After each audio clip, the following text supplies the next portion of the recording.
I think that, as we listen to all the conversation and just kind of put a wrap on everything that we've talked about relative to culture, relative to how do we find the workers, how do we get work done, all of those types of things. What I really think, and what I really hope everybody's hearing from this is that the opportunity to be a true HR business partner has never been greater.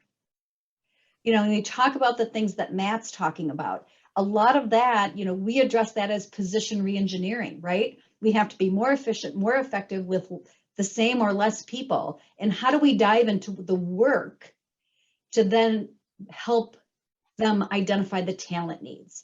So many times we go looking for the purple squirrel. We don't have time for that. And we're better off finding somebody and training them up with all the time it would take to look for the purple squirrel. But the opportunity for HR is to get in there and understand the business. And they're looking for that because of the talent challenges. And anybody who's been in HR for any amount of time, that's not always the easiest thing, to get at that table and be that valued business partner on how you're going to run the business. But you've got to understand the business in order to recommend and help steer the right talent decisions relative to attraction, retention, and development and retainment.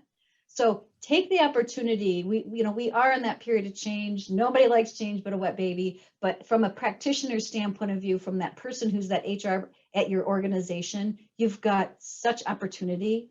And I just encourage you all to just grab that by the horns and help your business work through all of the change and all of the business challenge. Yes, there's a talent challenge, but keep in mind, as Matt said, there's this huge business challenge. And sometimes it's, putting some great minds together is really helpful. And you as an HR practitioner bring a different lens. So put all of those lenses together, and those are some things that are going to get us to that successful finish line. I'd say offer two things. The first is culture means a whole bunch of things. Figure out what your core culture is and try not to attack everything at once. Pick some things that are vital and key to meeting your organizational mission and work on those.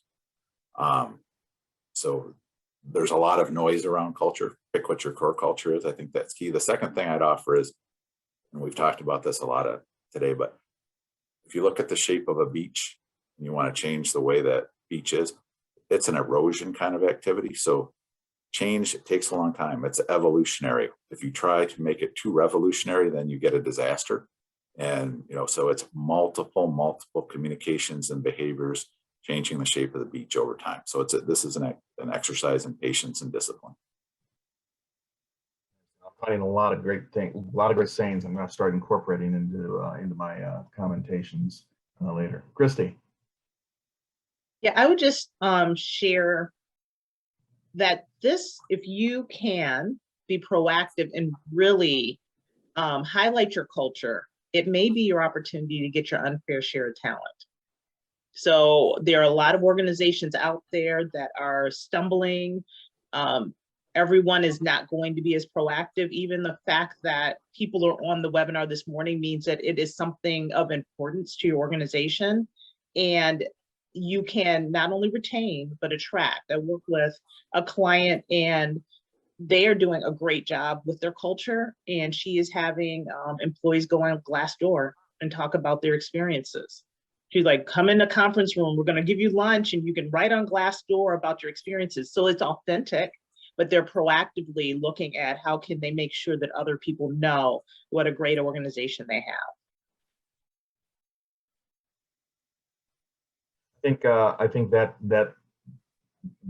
really is a fallout of the Great Resignation, as people are deciding where they want to work rather than, okay, how am I going to get to work, or how that they want to work.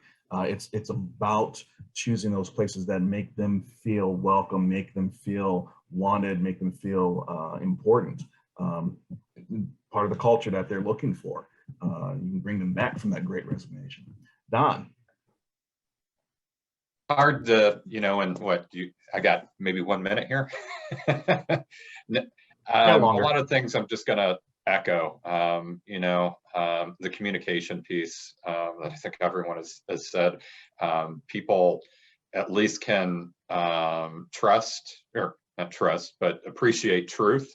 As someone said, if people are leaving themselves to their own devices, they're going to create something that's probably just beyond what is truly happening. So being transparent and truthful in terms of what's going on.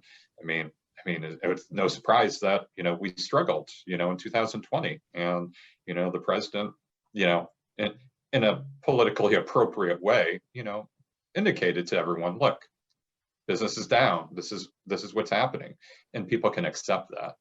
I guess the other thing too is that, my kids always roll their eyes at me, and I come up with my my quotes here, and I say, you get what you create or you allow, and that's to me what culture is that you're either going to create it by doing things proactively, or you're going to allow or disallow certain things.